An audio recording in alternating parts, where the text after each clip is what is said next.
Dan izinkan pertama-tama saya mengucapkan puji syukur kehadirat Allah Subhanahu wa Ta'ala karena atas nikmatnya kita dapat berkumpul ya bersama-sama di forum ini. Di tengah kondisi pandemi ini, kita memang ada baiknya untuk di rumah aja. Kedua, saya mengucapkan terima kasih dan selamat datang kepada Bapak atau Ibu peserta webinar Sharing Knowledge yang sudah hadir pada pagi hari ini. Semoga webinar kali ini dapat menjadi ajang sharing dan diskusi yang membangun untuk kemajuan pembangunan di Indonesia. Nah, sebelumnya Bapak atau Ibu di sini mungkin terpantik ya dengan tagline material Lego, membangun rumah dengan 3M, mudah, murah, dan mewah. Nah, saya juga pengen, dan memang akhirnya banyak teman-teman atau Bapak atau Ibu semua mungkin bingung mau bangun rumah seperti apa, ada keinginan mau membangun rumah tapi budget terbatas, atau ingin bangun rumah yang nggak pakai lama untuk segera dihuni. Nah, di sini coba kita diskusi tentang salah satu alternatif material yang nantinya dapat menjadi solusi dari kebutuhan-kebutuhan dari yang tadi saya sebutkan. Nah, sebelumnya mungkin di sini Bapak atau Ibu juga saya yakin lebih banyak pengalaman dari saya. Saya ya anak muda kemarin sore lah istilahnya. Di sini kita sesinya diskusi, jadi harapannya mungkin nanti ada feedback yang cukup konstruktif dari diskusi ini supaya nanti ada hal yang bisa kita terapkan untuk keberlangsungan pembangunan di Indonesia. Gitu. Nah, sebelumnya mungkin udah ada yang tahu ya tentang interlocking brick ya. Nah, itulah di sini kita ingin memperkenalkan salah satu inovasinya. Jadi pertama-tama mungkin kalau kata pepatah ya, tak kenal maka kita ta'aruf dulu. Jadi kami adalah Legos Inovasi Material, adalah perusahaan infrastruktur modern yang menciptakan sistem inovasi material menggunakan metode Lego untuk bangunan yang berkualitas dan terjangkau. Nah, di kami adalah provider material-material inovasi ke depan. Untuk interlock brick sendiri, kami memiliki produsen yang tersebar di berbagai tempat di Indonesia. Visi kami menjadi yang terdepan dalam pembangunan infrastruktur yang berkelanjutan. Dan misi kami menjadi pilihan material yang terjangkau semua golongan masyarakat. Yang kedua, menghasilkan produk kualitas tinggi dengan bahan yang ramah lingkungan. Dan yang ketiga, unggul dalam pemasangan secara mudah dan cepat. Servis kami ada di bidang supplier, ada di bidang desain, konstruksi, dan edukasi terkait material. Baik, mungkin Bapak Ibu kita akan ada sedikit bahasan, sekitar ada 6 topik di sini, terkait dengan apa itu Legos Interlocking Brick itu sendiri, dan apa itu fiturnya, lalu keuntungan menggunakan Legos Interlocking Brick sebagai referensi alternatif material tadi, lalu yang keempat perbandingan dengan material lainnya, yang kelima aplikasi bata Legos itu sendiri, dan keenam galeri dan desain. Baik, sebelumnya kita lihat dulu video terkait dengan interlocking brick.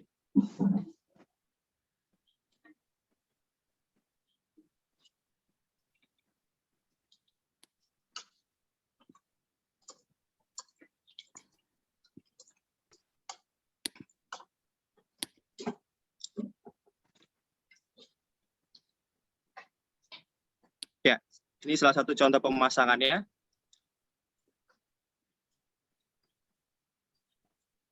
Mengurangi juga penggunaan foam box tadi seperti yang digambar. Pemasakan yang mudah, hasil yang estetik,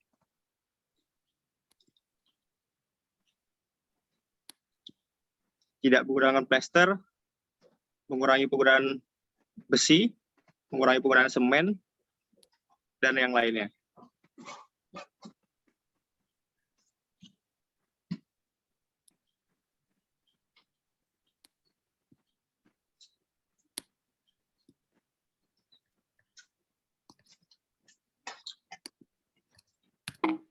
Interior juga jadi lebih sejuk.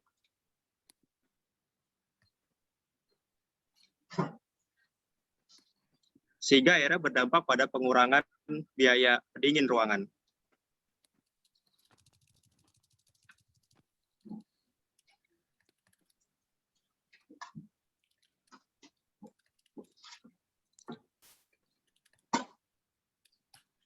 penggunaan yang mudah juga. User friendly bagi setiap orang yang ingin memasangnya.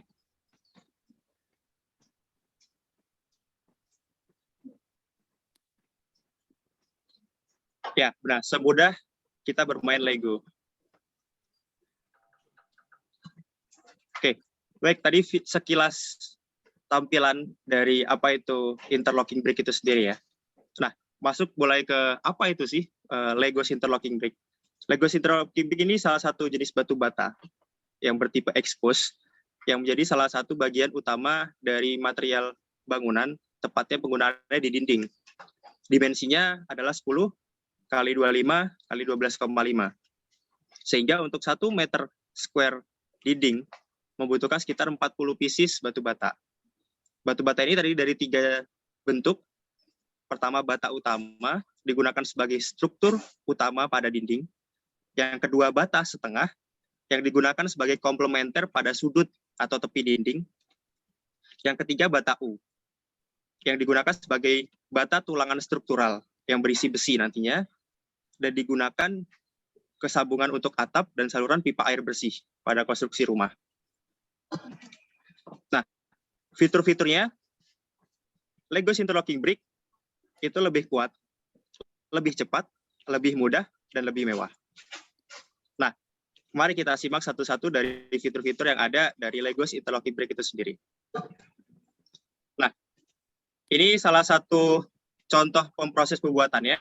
Jadi memang dia melalui proses pressure yang tinggi, alat kompaksi yang akhirnya menekan volume menjadi lebih padat, sehingga akhirnya menghasilkan kekuatan tekan atau compressive strength-nya sendiri yang lebih tinggi. Jadi sekitar kekuatannya 5,2 Newton per milimeter square, dibanding dengan bata ringan yang hanya 4 Newton per milimeter square, dan apalagi bata merah yang konvensional sekitar 2,5 Newton per milimeter square. Jadi memang dengan proses yang cukup teknologi sekarang ya, jadi bata ini memang bisa didesain untuk lebih kuat. Tidak hanya kuat tekan, tapi juga kuat tarik, dan juga flexure, kuat lentur juga. Lalu untuk fitur yang lainnya lebih cepat. Jadi ada fitur antara kuncian kepala dan ekor yang membuat akhirnya bata ini lebih mudah untuk dipasang. Dan juga lebih presisi untuk pemasangan pada bangunan rumah. Jadi ada salah satu tayangan di mana memasang batu bata ini selama 24 jam membangun rumah tipe 45, dan ternyata akhirnya berhasil. Jadi memang secepat itu untuk membangun rumah ini. Ini pekerjanya 10 orang, dia bekerja dari detik 0 ya sampai nanti ternyata cuman hanya menghabiskan waktu sehari di sini. Nah, yang ketiga, lebih mudah digunakan. Nah, ini yang tadi sempat dijelaskan di awal ya. Jadi rumah ini sangat mudah. Jadi seperti halnya kita bermain Lego nih. Nah, ini ada ilustrasi di mana ada anak kecil dan ada ibu-ibu itu bersaing dengan 2 tukang yang ahli, tapi menggunakan batu bata merah biasa. Dan hasilnya bisa dilihat bahwa ibu-ibu dan anak-anak akhirnya bisa lebih cepat dari tukang-tukang yang ada. Yuk.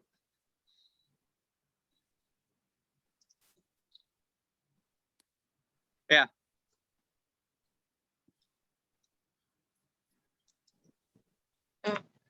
Oke. Jadi menang anak kecil sama ibu-ibu ya di sini ya. Nah, mungkin bisa juga kalau kita mau nyoba nih, karena saking mudahnya untuk digunakan. Nah, lalu yang keempat, membuat rumah itu lebih estetik. Nah, bagi bapak-bapak atau ibu-ibu, mas-mas, mbak-mbaknya yang mau membangun rumah yang kelihatan eye-catching dari luar, maka material ini salah satu alternatif yang cocok untuk bangunan rumah kita. Jadi terlihat expose dan lebih elegan ketika secara penampilan. Lalu keunggulannya ada beberapa. Pertama, dari biaya konstruksi yang murah dan cepat, finisi yang lebih eye-catching, interior yang lebih dingin, mendukung pelaksanaan konstruksi hijau, dan benefit lainnya. Nah, pertama-tama, kenapa bisa biaya konstruksi murah dan cepat? Karena sebenarnya penyelesaian konstruksi yang lebih cepat sendiri memang akhirnya berdampak kepada penghematan biaya operasional. Pertama tadi, jelas penyelesaian lebih cepat. Tadi kita bisa lihat ilustrasi yang sebelumnya. Yang kedua, karena pemasangannya mudah, sebenarnya bisa mengurangi pekerja yang ada. Lalu yang ketiga, dia menghilangkan pekerjaan plester dan painting. Kalau kita memang mau membuat rumah kita terlihat expose ya, terlihat dari luar tampak bagus, klasik, vintage gitu. Lalu untuk foam box kita juga mengurangi atau menghilangkan bahkan ya, karena penggunaannya nanti sendiri ada di slide selanjutnya. Itu menggunakan cover dari foam box itu menggunakan batu bata itu sendiri. Jadi dia sekaligus meminimalisir penggunaan bekisting ya atau foam box. Jadi kebayang kalau misalnya bangun rumahnya satu gitu ya, satu atau dua rumah, kalau misalnya kita beli kayu, beli foam box gitu ya, triplek, itu kan akan terbuang setelah itu kan. Nah kalau dengan ini bisa langsung sekalian menjadi elemen rumah. Lalu mengurangi penggunaan besi tadi, karena akhirnya kolom itu sendiri, balok rumah itu sendiri, itu bisa digunakan dari material interlocking brick ini sendiri. Dan terakhir pastinya mengurangi penggunaan semen, karena akhirnya tidak usah menggunakan mortar untuk pengait antar bata yang ada. Nah yang kedua, memang hasilnya terlihat ya, lebih eye-catching.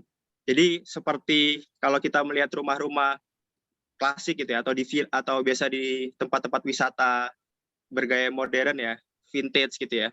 Jadi cukup cozy untuk digunakan akhirnya. Nah, yang ketiga, menghasilkan interior yang lebih dingin. Bata ini memang memiliki konduktivitas termal yang rendah, sehingga dia menghasilkan bahan isolasi yang cukup tinggi. Nah, ini akhirnya menjaga temperatur untuk bisa bertahan lebih baik. Jadi makanya material ini ketika memang suhunya panas, dia masih bisa untuk menjaga suhu ruangan tetap dingin. Dan sebaliknya, ketika suhu dingin, dari bata ini sendiri suhunya tidak jatuh gitu. Apalagi ketika mengurangi penggunaan semen tadi dan finishingnya gitu ya di plaster. Itu otomatis akan membuat ya lebih sejuk. Dan kita akhirnya mengurangi biaya untuk penggunaan pendingin ruangan. Gitu. Ini salah satu konsep untuk akhirnya hemat energi juga. Nah, selanjutnya mendukung pelaksanaan konstruksi hijau. Jadi isu konstruksi hijau memang cukup jadi isu yang hangat ya. Bagaimana kita akhirnya menjaga lingkungan kita supaya tidak terjadi pemanasan global lebih lanjut. Nah, pertama kenapa bisa mendukung terlaksananya konstruksi hijau? Pertama mengurangi semen. Jelas karena tadi penggunaannya tidak usah menggunakan mortar atau perekat ya satu sama lain, cukup ditempel karena bentuk fitur dimensinya sudah cukup berkaitan satu sama lain, ada kepala dan ekor. Dan kalau kita menggunakan 1 meter kubik dari penggunaan semen ini juga akan berdampak kepada emisi karbon yang akan lebih tinggi lagi. Sehingga akhirnya mengurangi penggunaan semen menyelamatkan juga bumi ini akan lebih terjaga. Lalu tidak melalui proses pembakaran. Tadi ketika kita melihat proses di awal, penggunaan dari si interlocking brick ini, dia menggunakan sistem press.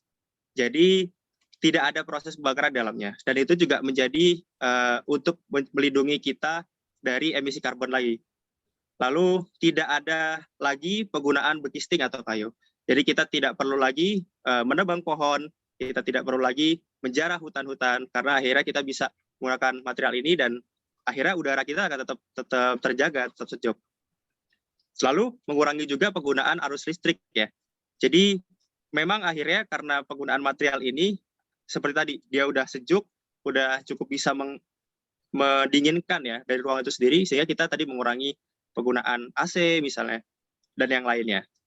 Dan terakhir karena banyak material yang akhirnya tereliminasi secara masif karena akhirnya bisa tercover oleh satu material ini, sehingga mengurangi juga biaya logistik yang ada.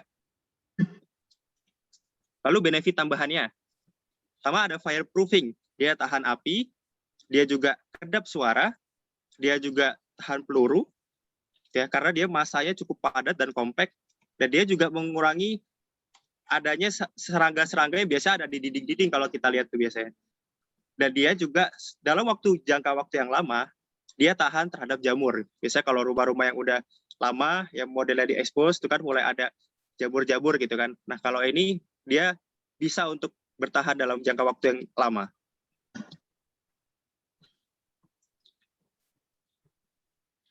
Oke, ini sedikit ilustrasi juga untuk penggunaan dari interlocking brick ini sendiri ya.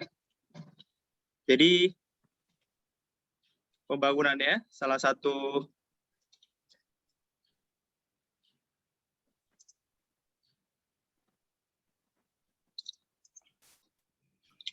ini penyusunannya seperti ini.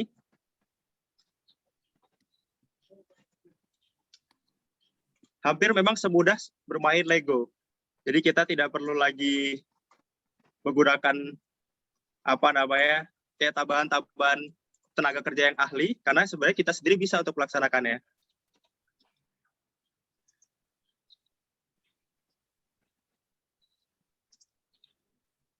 Nih. Tuh. Setelah selesai semua, jadi tinggal dipasang atap dan akhirnya jadi rumah yang mau kita akan bangun itu. Salah satu keunikan lainnya adalah material ini tahan untuk daerah-daerah rawan gempa. Dia meminimalisir adanya resiko dari gempa itu sendiri. Ya, ini terjadi di Nepal ketika terjadi gempa saat itu. Jadi dari PBB UNDP itu akhirnya mengirim teknologi, salah satunya untuk mencetak batu bata interlock ini sendiri di daerah sana, agar akhirnya dibangun rumah-rumah yang ketika ada gempa lagi, dia tidak mudah roboh gitu.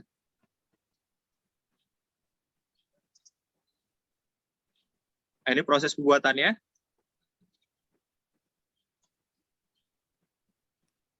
Cukup mudah sebenarnya. Ya, materialnya akhirnya kita diamkan ya selama setidaknya 21 hari, akhirnya bisa menjadi bangunan kita sendiri.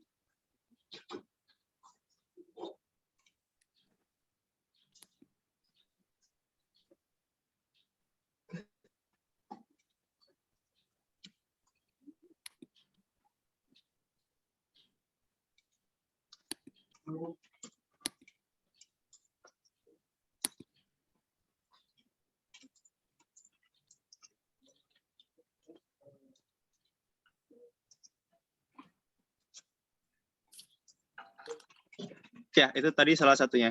Nah, kita coba lihat simulasi gempa yang ada antara bata biasa dengan bata interlock.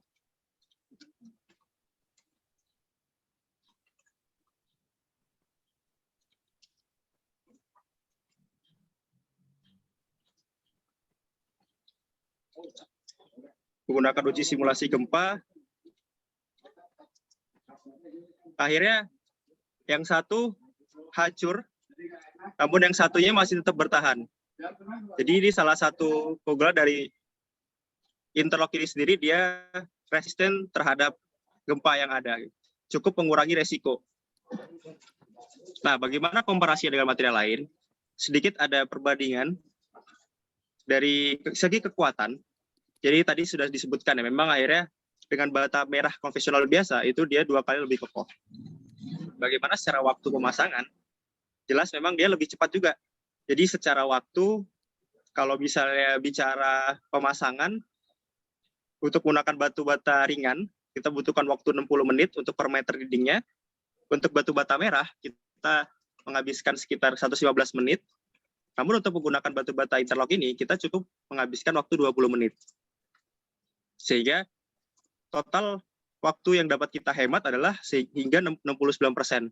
Jadi kalau dianalogikan, membutuhkan waktu awalnya durasinya 3 minggu, kita bisa padatkan menjadi seminggu. Ya, itu analoginya seperti itu. Untuk biaya pemasangan per meter dindingnya dari batu bata ringan menghabiskan sekitar 248.000 sekian. Untuk batu bata merah 238.000 sekian. Kemudian untuk batu bata interlock itu cukup menghabiskan 214.000 sekian. Hemat biaya sekitar 10%. Memang ini naik turun, plus minus dari yang lain. Kadang memang ada bisa lebih mahal dan lebih murah. Cuman untuk harga bersaing secara kompetitif, memang material interlock ini patut untuk dijadikan alternatif ke depannya. Nah, sedikit penerapannya seperti apa. Jadi untuk bagian di balok ya kita, di beamnya di bagian rumah, itu kita tidak perlu lagi menggunakan foam box tadi ya. Sehingga kita bisa langsung menggunakan si batu bata ini sebagai backcastingnya. Nah, dari situ juga kita akan mengurangi penggunaan semen lagi, besi lagi, karena akhirnya kita langsung mampu untuk menggunakan batu bata ini sebagai baloknya. Tetap tapi ada besi sebagai tulangannya untuk mengunci juga. Untuk kolom pun sama, ilustrasinya seperti berikut. Jadi dia bisa langsung menjadi kolom yang ada dengan tetap ada besi ya dan sekang pengikat di dalamnya. Lalu untuk bagian tepi di bagian dinding ya, itu dia lebih gampang terpasangnya ya. Jadi tidak perlu lagi kaitannya dengan ada pilar atau ada kolom sebagai penghubungnya, dia bisa langsung memasang satu sama lain untuk di ujung-ujung tepinya. Lalu penggunaan semen sama. Di sini dia mengurangi penggunaan semen sekitar 60%. Jadi dia hanya butuh untuk per meter dindingnya itu di sekitar 4,8 kilo ya semennya. Jadi drastis sekitar menghemat 60%. Nah, penggunaannya seperti apa? Jadi kalau kita analogikan ini dinding rumah, jadi penggunaan untuk bata utamanya di dinding utama. Nantinya ada bata jenis U yang nantinya akan dipasang mungkin satu segmentasinya per 1 meter. Ya nantinya itu akan menjadi pengikatnya. Di sini kita bisa pasang besi yang nantinya akan membuat ketahanan dari struktur dari dindingnya itu lebih kokoh gitu. Jadi besi dimasukkan ke lubang-lubang yang tadi dan juga karena ini salah satu bentuk U, jadi dia bisa untuk gunakan untuk tulangan yang horizontal untuk mengikat satu sama lain. Lalu bata yang bentuknya setengah, dia digunakan di tepi. Jadi dia digunakan untuk di cornernya, pojok-pojok untuk menjadi komplementer pelengkap dari bangunan ketika ada sisa space yang belum tertutup. Nah, lalu tidak usah khawatir, gimana kalau misalnya saya mau tetap pakai kolom konvensional biasa? Bisa. Jadi bata ini sama seperti bata biasa. Dia bisa untuk menjadi komposit dengan material yang lain juga. Nah, seperti halnya ini. Untuk ketika kita menggunakan kolom dari bata interlock, bisa. Ketika kita menggunakan kolom menggunakan beton biasa, bisa juga. Jadi dia hackable desainnya itu cukup bagus. Lalu bagaimana ketika ada renovasi? Nah, dia juga cukup bisa mengakomodir dari kepentingan-kepentingan atau keperluan untuk merenovasi rumah. Jadi kalau misalnya di bata biasa, kita akan cukup kewalahan ya, karena sudah di plester, sudah di aci gitu ya, kita harus mendobraknya gitu. Kalau ini dia cukup mudah, dia tinggal diambil terus dipasang lagi, dibongkar gitu. Dan memang karena strukturnya itu mudah, jadi bisa untuk disubstitusi kembali. Nah, ilustrasi bagaimana sih akhirnya material interlock ini, Legos Interlock Brick bisa berdampak pada total biaya dari pembangunan rumah. Jadi kalau kita analogikan, kebutuhan dari pembangunan rumah itu ada banyak ya memang. Tidak hanya dinding aja. Seperti halnya ada atap, ada pondasi, ada pekerja, ada mechanical electrical, dan lain-lainnya. Nah, tapi kalau kita lihat, biasa rata-rata biaya dari total RAB keseluruhan itu berkisar antara sekitar pekerjaan dinding itu sekitar 15% dari total RAB. Kolom dan balok itu sekitar 3% dan 5%. Lalu finishing itu sekitar di 12%. Dan untuk pekerja itu sekitar 30% dari biaya total. Sehingga jika kita mengadopsi material interlock untuk penggunaan di bagian bangunan rumah, maka material ini akan bisa menghemat sekitar 65% dari total biaya yang ada. Jadi 65% ini bisa kita optimasi lagi, kita efisiensikan lagi menjadi yang lebih hemat lagi dari sesuai dengan keinginan kita, budget yang kita punya gitu. Nah, sekarang mungkin udah mulai ingin tahu ya, kayak gimana sih penggunaan material ini sendiri di bangunan-bangunan. Pertama coba kita lihat ada kantor. Ketika ada pertanyaan, apakah bisa itu untuk rumah berlantai tingkat gitu? Bisa. Ini salah satu contohnya. Ada kantor berlantai 3 menggunakan batu bata ini dengan dia sistem gabungan ya, komposit dengan kolom biasa juga untuk sebagai elemen strukturnya. Lalu untuk rumah ini juga bisa gitu. Terlihat estetik dan elegan dari kacamata saya. Lalu ada juga kalau mau bangun toko gitu ya, atau mau bangun villa, atau mau bangun resort gitu. Jadi ada model-model yang memang kelihatan cukup bagus lah untuk kita terapkan di hunian kita. Ketika mau membangun fasilitas umum juga bisa. Ini contohnya ada sekolah menggunakan interlocking brick, ada juga toilet umum gitu ya untuk menggunakan interlocking brick. Jadi cukup estetik secara keindahan ya. Juga untuk interior, bisa juga digunakan di ruang keluarga, bisa juga digunakan di teras. Jadi sama-sama bagus juga untuk penggunaan di interior ruangan. Nah, ini salah satu contoh desainnya, bisa digunakan di interior, bisa digunakan di rumah, berbagai tipe juga bisa dibangun gitu ya. Nah, terakhir, kami memiliki jaringan produsen yang tersebar hampir di seluruh Nusantara. Saat ini meng-cover di sebagian di Sumatera, seluruh Jawa, Bali, dan Nusa Tenggara. Jadi bagi Bapak Ibu yang mungkin ingin mencoba material interlock itu sendiri, bagaimana kekuatannya, bagaimana mau membangun rumah dari sana, kami siap untuk membantu pengiriman tersebut. Jadi silakan jangan sungkan untuk menghubungi, jangan sungkan untuk bertanya. Akhirnya kita bisa untuk menerapkan interlock ini menjadi satu alternatif hunian material di rumah kita masing-masing. Baik, itu saja dari saya, Bapak Ibu semua. Mari kita lanjutkan ke sesi diskusi, sesi sharing. Juga ada feedback dari Bapak Ibu semua, atau mungkin ada hal-hal yang mungkin saya kurang gitu ya. Jadi bisa ditambahkan, jadi diskusi kita bisa lebih konstruktif ke depannya. Itu aja, mohon maaf jika ada salah kata. Wassalamualaikum warahmatullahi wabarakatuh. Saya kembalikan ke Pak Syauki. Terima kasih. Luar biasa, makasih Mas Aldi. Materinya luar biasa, kemudian cara presentasinya juga luar biasa. Dan hadir juga sekarang luar biasa. Ya, tadi Mas Aldi sampaikan masalah kaitannya dengan lingkungan. Ya, hadir juga hari ini. Ini ada ahli di Green Product, Pak Mulyadi, ini orang lingkungan. Kemudian saya lihat juga hadir juga Pak Subari dari Balai Besar Keramik. Ya, kemudian saya lihat juga tadi di list ada hadir Pak Saiful dari BPPT.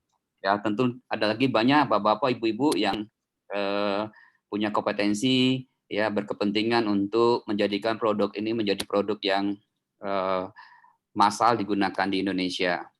Bapak Ibu sekalian, silakan kalau ada pertanyaan bisa dengan raise hand, ya, bisa juga dengan chat di chat forum ya. Jangan sungkan bertanya, kita diskusi ya untuk sama-sama menjadi produk ini menjadi produk yang alternatif yang baik untuk kita pakai. Saya lihat ada Pak Denny ya. Pak Denny ada lagi?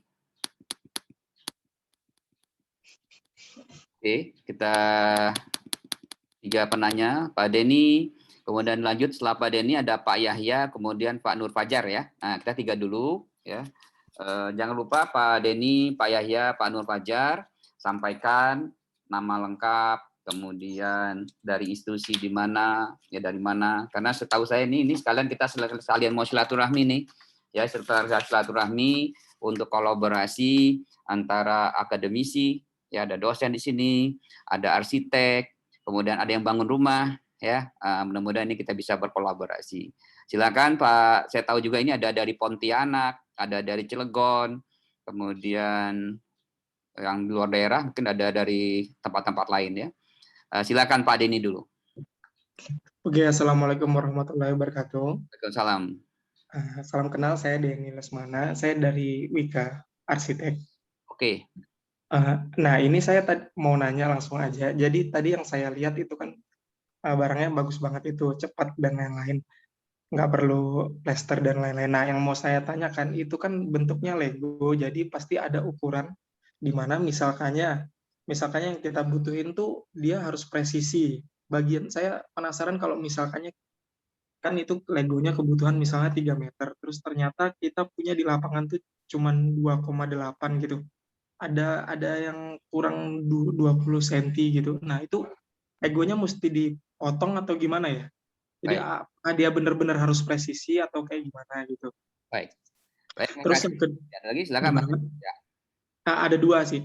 Satu lagi itu tadi yang saya lihat itu mengurangi kebutuhan kolom ya. Jadi istilahnya ini Legonya sebenarnya dia loading bar apa istilahnya wall bearing gitu ya. Jadi bisa menggantikan apa namanya em, kolom praktis gitu ya. Nggak perlu kolom praktis setiap berapa meter gitu. Baik. Ya sementara pertanyaannya itu dulu. Baik, makasih Mas Denny. Ada dua pertanyaan, masalah ukuran, kalau ukurannya kapas bagaimana, kemudian apakah bisa mengganti kolom atau tidak. Kita lanjut ke pertanyaan kedua ya, sekaligus ya, 3 penanya. Silakan Mas Yahya, kenalkan dari mana institusinya ya. Baik, Assalamualaikum warahmatullahi wabarakatuh. Salam Mas Yahya, silakan. Sebelumnya terima kasih Kak Aldi. Perkenalkan nama saya Yahya Nasyurodi. Dulu saya juniornya Kak Aldi waktu dulu kuliah. Oh, oke. Beda satu angkatan. Ya. Untuk pertanyaan pertama sudah diwakili oleh Mas Yahya nih dari mana nih sekarang status kerja di saya mana? baru saja lulus juga Pak dari Sipil ITB. Jadi masih Kerja di mana? di Kementerian PU. Oke, nah luar biasa. Jadi kita kenal ada dari Kementerian PU. Oke, silakan Mas Yahya. Untuk pertanyaan pertama mungkin sedikit menyinggung dengan pertanyaan Pak Denny sebelumnya ya. Jadi kalau pertanyaan saya itu untuk elemen struktural yang dibuat dari interlock dig ini apakah sudah diuji gitu? Dan bagaimana perbandingannya dengan beton atau kolom konvensional? Kemudian yang kedua, apakah sudah ada prototipe untuk produk rumah dengan material brick ini? Oke. Dan yang terakhir, kan tadi ketika memasang batu bata ini kan setelah kita susun itu semacam ada diisi adukan semen gitu ya? Kalau nggak salah lihat. Nah, itu bagaimana caranya kita untuk memastikan bahwa semua adukan beton, adukan semen itu terisi gitu di seluruh celah-celah yang ada gitu. Mungkin kira-kira seperti itu. Terima kasih Pak Syauki. Mas Yahya, makasih ya. Wah, ini Mas Yahya nih dari sipil, kemudian kerja sekarang di PUPR ya, PU ya. Jadi pertanyaan tentang elemen struktur, tentang penggunaan semen dan lain-lain. Baik, ada 3 pertanyaan. Lanjut, Mas Nur Fajar Suhada. Silakan Mas Nur Fajar, kenalkan. Ya, terima kasih. Assalamualaikum warahmatullahi wabarakatuh untuk semuanya. Salam sehat semuanya ya. Saya Nur Fajar Suhada. Kebetulan saya arsitek praktisi gitu ya. Suara saya cukup jelas ya? Cukup jelas, Mas Nur Fajar. Silakan lanjut. Saya arsitek Mas Nur Fajar di praktisi. mana lokasinya? Domisili? Saya domisili rumah di Serpong. Oke. Kebetulan saya lagi di Bandung sekarang, lagi ada kegiatan. Saya lebih ke teknis sebenarnya. Saya praktisi arsitektur, desain and build gitu ya. Saya freelance untuk kegiatan-kegiatan arsitektur dan desain and build gitu. Pertanyaan saya lebih ke teknis gitu ya. Oh ya, satu lagi, kebetulan saya juga pengurus di IAI Provinsi Banten gitu ya. Saya mau coba ke teknis aja ini. Sebenarnya tadi pertanyaan juga sudah agak sedikit diwakilkan gitu ya. Saya lebih kepada ketika dia permulaan dari mulai slope gitu, masangnya seperti apa? Apa ada ketentuan khusus gitu ketika si bata yang pertama kali itu harus dipasang itu sebelah mana gitu ya? Itu teknis satu. Sama juga seperti yang tadi Pak Denny bilang ya, itu kalau potongan-potongan seperti apa? Karena kan kita di rumah itu nggak selalu kotak segi panjang gitu ya. Mungkin ada segitiga ketika ketemu dengan atap gitu. Mungkin nanti ada pemasangan outdoor misalnya, apa dia bisa dipasang untuk sparingan outdoor AC gitu, dilukai gitu. Itu seperti apa nantinya, apa berpengaruh terhadap kekuatannya gitu. Seperti itu sih pertanyaan saya. Jadi artinya ketika itu mau dibangun, dilaksanakan, apa hanya sekedar hanya pengganti dinding bata aja gitu, selebihnya sama gitu. Baik. Itu aja sih sebenarnya, lebih ke teknis pelaksanaan ya, seperti apa gitu ya. Baik, makasih Mas Fajar ya, ini arsitek, juga pengurus Ikatan Arsitek Indonesia Banten ya. Oke, baik. Silakan Mas Aldi, ada 3 penanya tadi ya, Mas Denny dari UKA, kemudian Mas Yahya dari PU, kemudian ada Mas Fajar dari arsitek personal dan pengurus Ikatan Arsitek Cilegon. Silakan Mas Aldi. Baik, Pak. Suaranya kurang jelas, bisa ada suaranya kenapa kurang jelas ya? Apa di tempat saya yang kurang jelas? Halo, Pak. Cek. Teman-teman semua apakah jelas nggak suaranya ya? Jauh suaranya. Kecil, Pak. Jauh suaranya. Kecil. Suaranya agak kecil. Coba dicek dulu. Kenapa? Halo, cek. Ya, sudah. Enggak, bagus. Siapa ya? Baik. Terima kasih dari Bapak-Bapak ya, pertanyaannya cukup banyak. Dan saya yakin sebenarnya karena ini tadi konsepnya kita diskusi juga Pak ya. Jadi memang saya yakin memang ada ilmu yang mungkin Bapak atau Ibu semua itu akan lebih paham dari saya. Tapi saya sedikit untuk menjelaskan dari apa yang saya pahami dari material yang tadi saya jelaskan, Lagos Interlocking Brake. Pertama dari pertanyaan Mas Denny, untuk tidak perlu, ya harus ukurannya gimana kalau misalnya ada yang nggak pas. Jadi memang material ini sangat... Suaranya Mas Aldi, maaf, suaranya hilang lagi. Suaranya jauh. Baik Pak. Ya, oke, ini lebih bagus gini. Oke. Siap. Jadi kalau misalnya terkait dengan pertanyaan dari Pak Denny tadi, terkait dengan ukuran ketika memang di lapangan terjadi yang tidak sesuai gitu ya dengan plannya seperti apa, itu sebenarnya material ini sangat amat bisa dimodifikasi. Jadi dia bisa untuk kita modif gitu ya. Jadi misal kita bisa potong dengan gerinda atau kita bisa lubangi juga, kita bisa termasuk juga tadi misalnya ada beberapa yang tanya gimana nanti untuk lubang soketnya, gimana nanti untuk sanitasi atau segala macam mechanical electrical gitu ya. Nah, material ini memang sangat amat bisa untuk kita modif. Jadi memang hampir sama sebenarnya penggunaannya sama seperti bata. Untuk penggunaan itu sebenarnya nggak masalah. Jadi untuk ketika memang saat itu ada yang tidak sesuai, kita bisa langsung menyesuaikan. Jadi ada juga bata setengah tadi, ada juga misalnya kita bisa potong gitu ya, kita cutting, kita taruh di sisi-sisi yang memang ada tadi ininya sisa-sisa yang ada. Jadi ini sangat modifable lah terkait dengan material ini sendiri. Nah, yang kedua untuk kolom praktis ya, sebagaimana tadi ditanya ketika bentang berapa, akhirnya kita apakah itu menghilangkan kolom praktis atau enggak. Dari saya, kalau misalnya rumah yang sederhana, ini juga mungkin ada kaitannya sama pertanyaan nomor 2 ya. Ini kami punya rumah sampel di Purwakarta itu sendiri dan juga di di Bandung. Jadi kita coba menguji untuk apakah kokoh nih untuk tidak menggunakan kolom praktis, dan hasilnya memang rumah masih tahan aman dan bisa achievable secara tolerable juga secara pembangunannya. Nah, tapi untuk penggunaan yang lebih advance gitu ya, apalagi kita harus melihat juga mengukur ya, ketika daerah-daerah tersebut adalah daerah-daerah yang rawan gitu, daerah-daerah rawan gempa atau daerah-daerah yang cukup ekstrim gitu ya, kalau ada faktor eksternal yang kita tidak tahu, itu sebenarnya kolom praktis bisa untuk akhirnya tetap digunakan.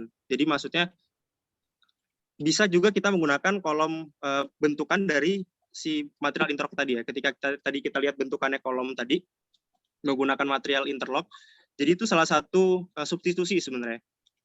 Biasanya kalau menggunakan kolom dari beton ya, cor-coran itu, kita bisa menggunakan kolom dari si interlock brick ini sendiri. Jadi dengan bentuk interlock brick-nya, kita bisa membuat kolom dengan kita pasang rebar di sana. Jadi sebenarnya sama seperti kolom biasa ya, tapi dia perekatnya atau pengikat reinforcement-nya dengan beton gitu ya, dengan cor-coran. Kalau ini dicor juga dengan ada adukan semen, tapi dia ngikat juga sekaligus di si bata tadi yang lock gitu. Memang untuk penggunaan harus ditinjau ulang ya. Jadi ini akan tergantung kolom praktis atau digunakan atau enggak. Tapi bisa ada substitusi alternatif tadi. Kita bisa menggunakan kolom-kolom juga di dinding itu dengan material ini sekaligus gitu untuk dibangun. Jadi tinggal membuat seperti persegi ya, empat material ditumpuk gitu, itu bisa jadi kolom, itu bisa jadi juga sambungan dari dinding yang menggunakan material interlock ini dengan kolom yang ada. Lalu untuk yang pertanyaan kedua, bagaimana perbandingannya dengan yang biasa, yang konvensional ya? Jelas akhirnya cukup menghemat ya, karena pertama tadi tidak perlu menggunakan backisting atau foam box akhirnya, karena akhirnya kita cukup menggunakan material ini sebagai covernya langsung gitu ya. Jadi kalau ngebayangin materialnya, kita tumpuk menjadi persegi, habis itu di lubang-lubang yang tadi kalau terlihat itu kita masukkan besi, si tulangannya, habis itu kita ikat dengan sengkangnya, habis itu nanti dari lubang-lubang itu kita tuang semen atau cor-corannya gitu. Jadi memang akhirnya cukup efektif untuk mengurangi biaya untuk penggunaan kolom itu sendiri, yang biasanya mungkin butuhkan tadi ya, cor-corannya gimana, betonnya, semen segala macamnya, dan juga akhirnya kita juga mengurangi penggunaan foam box gitu ya. Itu salah satunya. Terus produk atau rumah sampel di mana? Tadi ada saya basisnya di Purwakarta, ada rumah sampel di Purwakarta, ada juga di Bandung gitu ya. Di Bandung saya juga ada.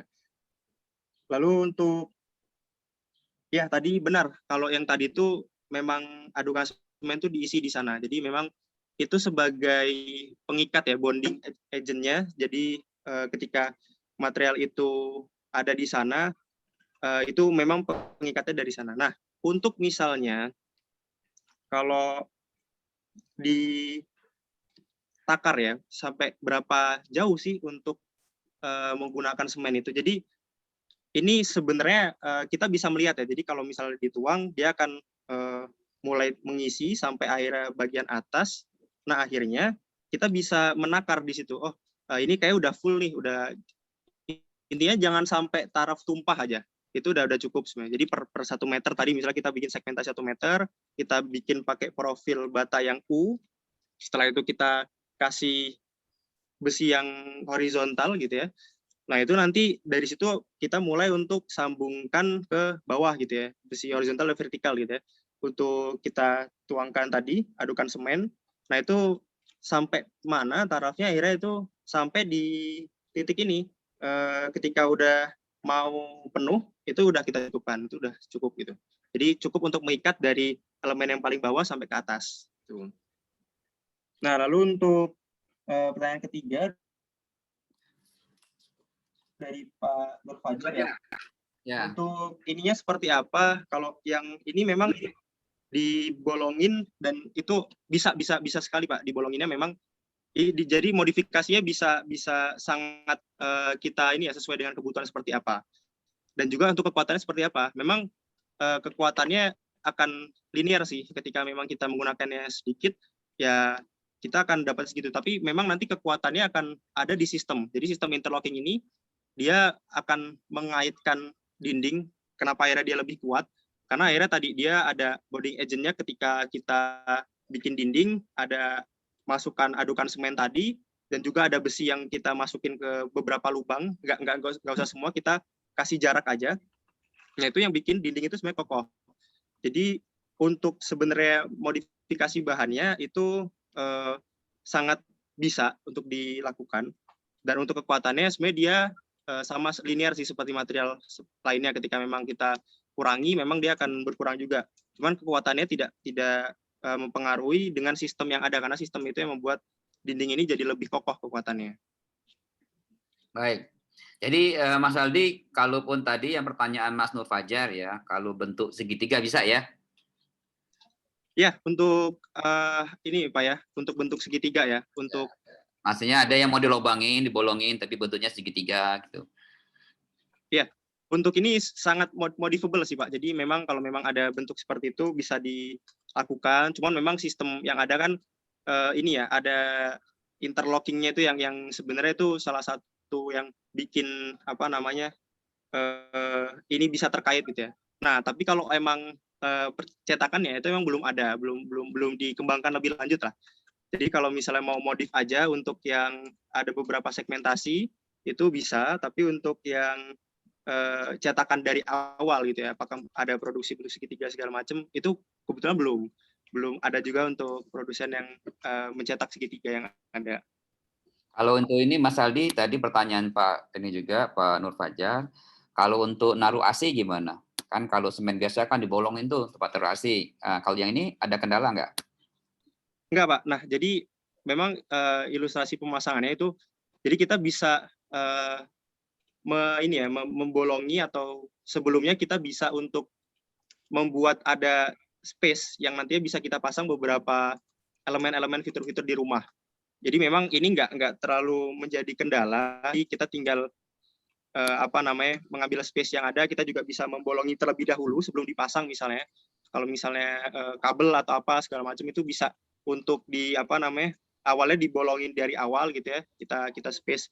Jadi memang ini harus cermatnya dari si pelaksana juga nanti di lapangan, tukang juga, untuk nanti ini jalur kabel di sini, ini nanti jalur saluran air di sini. Jadi di awal itu memang dibangun dulu mana-mana aja yang akan jadi jalur, habis itu dimodif batu batanya untuk bisa jadi masukkan jalur air itu atau jalur kabel atau yang lainnya electrical. Setelah itu habis itu dipasang seperti perumahan biasa gitu. Artinya memang di batu bata itu sudah mengakomodasi untuk tempat saluran air, saluran kabel, kemudian saluran lain-lain sudah ada ya, dari siapin ya. Benar Pak. Itu. Oke. Baik, sambil nunggu teman-teman ya yang mau bertanya Pak. Sebentar. Nanti Pak. Ya, Ibu mana? Ibu siapa, Bu? Bu Lilis. Oh, Bu Lilis, ya silakan Bu Lilis ya. Habis Bu Lilis, nanti kita ke Pak Teguh Santoso ya. Habis Pak Teguh Santoso, sebentar saya lihat lagi. Nah, nanti Bu Lilis, Pak Teguh Santoso, nanti kita akan review juga teman-teman yang juga banyak menchat ini pertanyaan lewat chatting. Silakan Bu Lilis, kenalkan dari mana, lokasinya di mana, ya, profesinya apa. Sekalian kita pengen silaturahmi juga. Bu Lilis, silakan. Terima kasih. Assalamualaikum warahmatullahi wabarakatuh. Salam. Saya Lilis dari Cilegon, Pak. Oke. Profesi saya selaku pengembang, Pak. Oke, baik. Ya, saya luar biasa nih tertarik oleh inovasi-inovasinya anak muda sekarang. Ini Mas Anggi sangat ini sekali ya. Karena memang sekarang ini kan kita selaku developer banyak kesulitan nih untuk misalkan arah bangun ini ya. Untuk bangun rumah sederhana juga banyak metode, banyak aturannya gitu ya. Terus ngelihat waktu gitu. Kalau sisi bisnis ini memang sangat kompeten sekali. Yang saya ingin tanyakan sebenarnya mungkin nggak terlalu teknis banget, tapi yang saya ingin tanya, ini masuk ke kategori setelah adanya pembangunan, ini masuk ke arah kisaran harga berapa ya Pak gitu per meter perseginya gitu, totally misalnya bisa, apakah ini ada middle up atau nantinya seperti rumah subsidi juga bisa masuk gitu.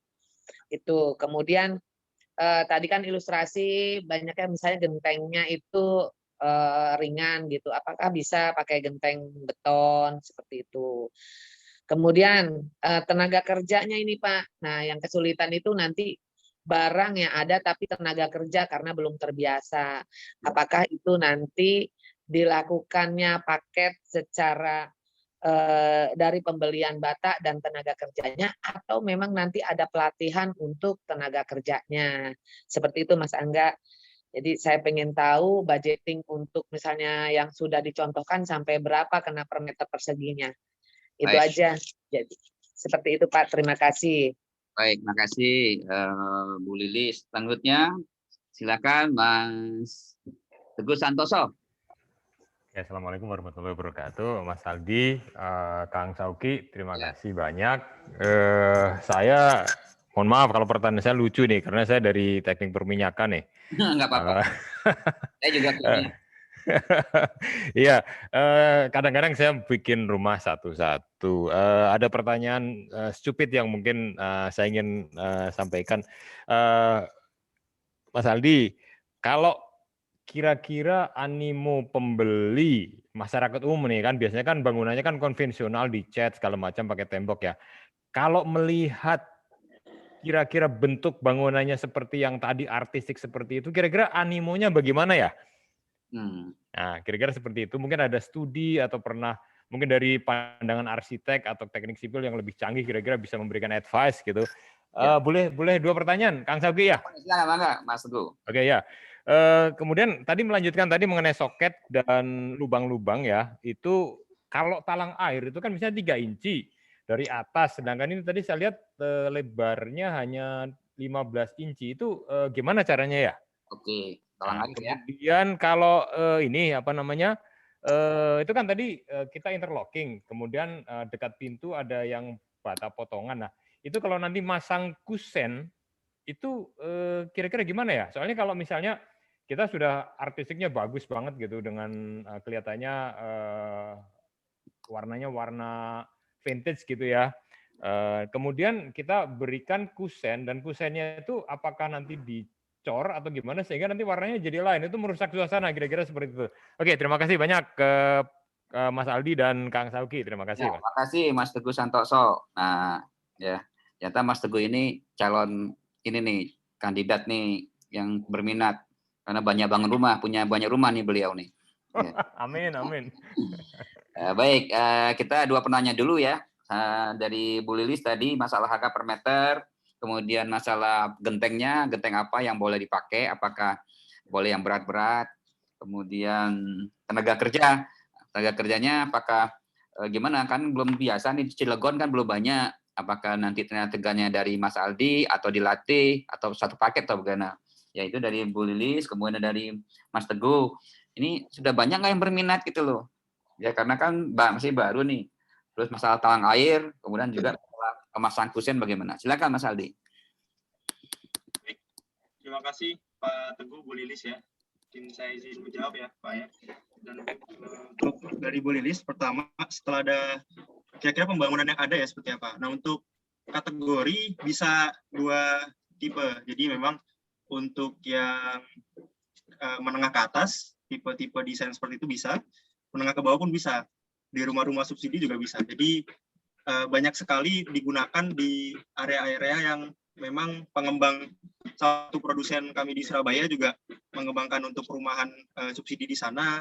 Dan sebenarnya kalau misalnya seperti apa ininya, harga yang ada, jadi kalau misal dari proyek yang ada ya, di Bandung, ngembangin juga untuk perumahan juga, sekitar membangun 12 unit gitu ya, menggunakan batu bata ini, itu tapi ini memang akan berbeda ya relatif antara per ini ya. Cuman kalau misalnya jadi referensi di Bandung itu sekitar di 2,2 ininya, 2,2 untuk membangun rumah seperti bentuk yang tadi dengan tipenya ya standar sih, ukuran 36 gitu.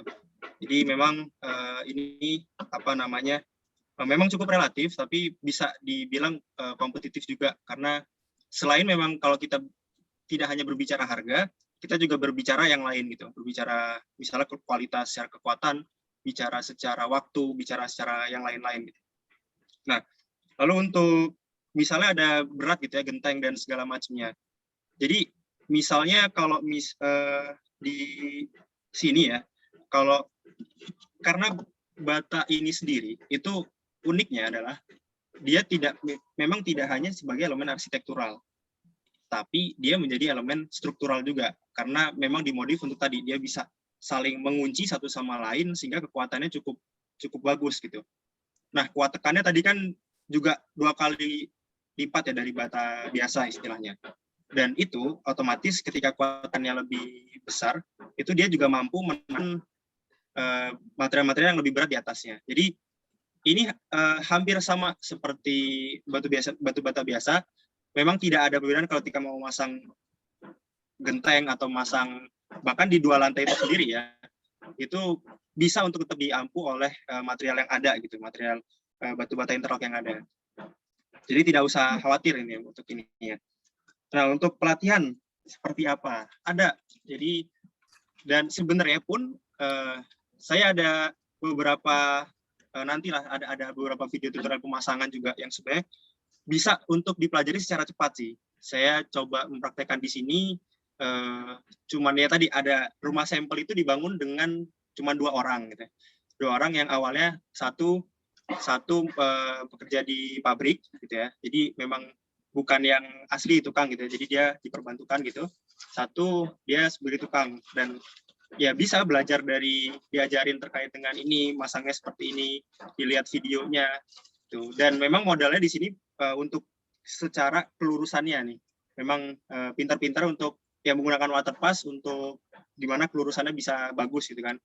Jadi untuk latihan ada, kita bisa membantu untuk memperkenalkan juga ya sekalian material ini dan juga melatih supaya mungkin ini bisa jadi destruktif ya daripada mungkin material yang udah ada di umum, misalnya dari batu bata merah, batu bata ringan, mungkin ada muncul interlock brick gitu. Jadi siap untuk memprovide pelatihan dan kita bisa untuk dihubungi kapanpun. Baik, tadi terjawab ya Bu Lilis ya. Iya, Jadi Bu Pak. Lilis, nanti Bu Lilis tinggal komunikasi sama Pak Aldi di Cilegon, sudah bangun berapa unit, cost-nya berapa, terus bagaimana caranya menekan cost dengan produk ini. Ya. Iya Pak. Terima kasih Pak Tuhan. Ya, makasih Bu Lilis. Terus tadi kan sudah sampaikan juga waktu di video tadi ada anak-anak sama ibu-ibu. Jadi menurut saya ini juga jadi solusi juga. Gimana caranya keluarga bisa memasang bangun rumah sendiri. Ya, jadi mungkin cukup 1 atau 2 tukang yang membantu yang susahnya untuk yang kolom-kolomnya. Tapi untuk masangnya mungkin bisa sama anak-anak, kita satu keluarga gitu. Jadi sehingga anak-anak punya experience bagaimana menggunakan teknologi Lego yang selama ini mereka gunakan bermain, tapi ini mereka menjadi real membangun rumah, sehingga ada kebanggaan keluarga gitu ya, bisa bangun rumah sendiri gitu ya, yang experience, kemudian juga pengalaman, bisa membuat teamwork juga antar keluarga ya, teamwork kerjasama ya membangun rumah, kemudian punya sense of belonging terhadap rumah juga, sehingga kalau tahu ternyata kalau apa yang mesti diperbaikin gitu. Itu ya tulis ya. Iya Pak. Nah Pak Teguh, yang Pak Aldi masalah peminat, kira-kira bentuk yang sudah ada ini peminatnya banyak enggak? Terus masalah talang air dan kusen gimana? Silakan Pak Aldi. Baik Pak Shoki, dari Pak Teguh Pak, salam Pak. Jadi untuk animo pembeli seperti apa Pak ya?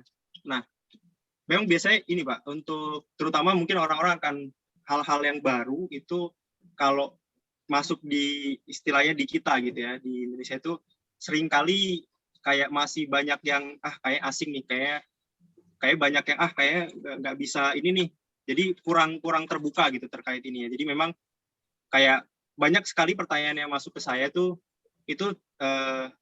gimana kekuatannya, itu gimana memang nanti hasilnya, pemasangannya mudah atau enggak gitu, harganya seperti apa gitu. Tapi ketika tadi dikasih data-data seperti itu pun belum yakin juga kadang ya. Jadi memang mulai untuk akhirnya edukasi perlahan-lahan sih. Nah, untuk animonya seperti apa?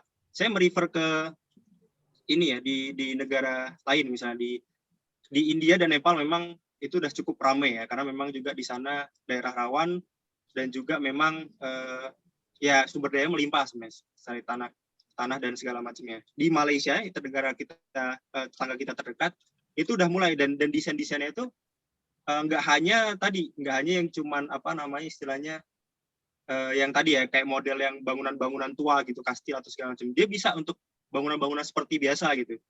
Jadi bisa sekali untuk dibentuk jadi seperti rumah biasa. Karena ini kan sebenarnya material sebagai material bangunannya aja.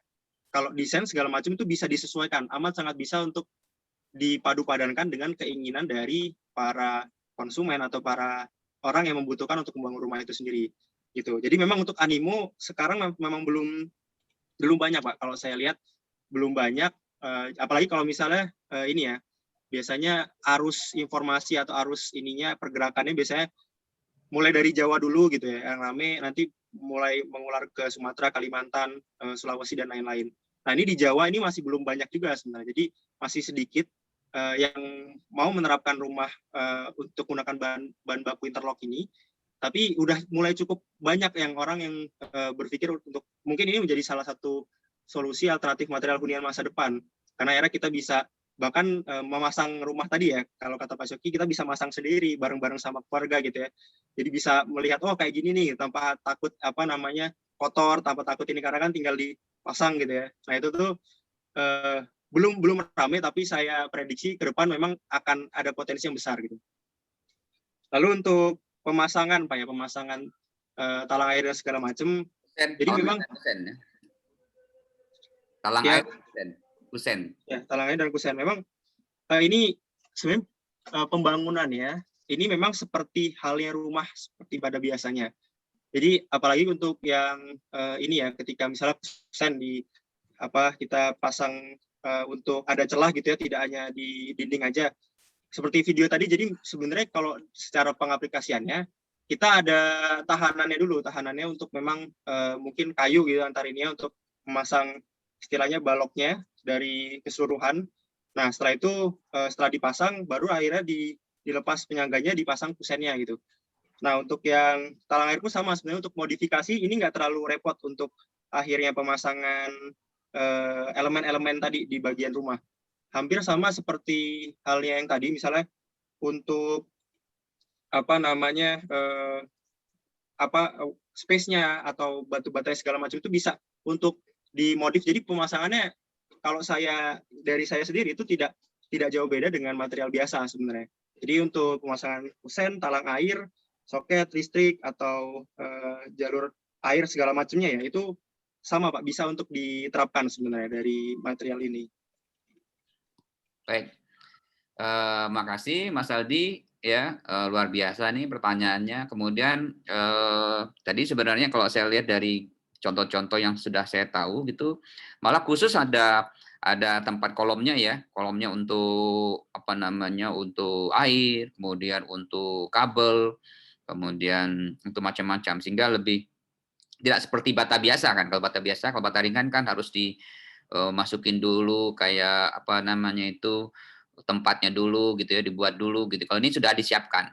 Bukan begitu Mas Aldi ya, sudah ada intinya, sudah ada bolong-bolongannya ya.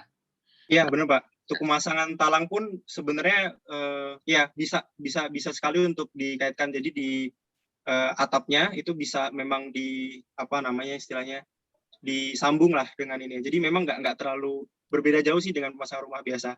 Cuman tadi dari elemennya di sini dinding batu bata menjadi interlock dan dengan kelebihan-kelebihan yang lainnya gitu. Baik teman-teman semua, masih ada pertanyaan lagi? Kalau nggak ada pertanyaan dari floor yang lewat hand raise, kemudian kita coba lihat dulu yang di chat ya. Di chat ini ada berapa pertanyaan? Sebentar, dari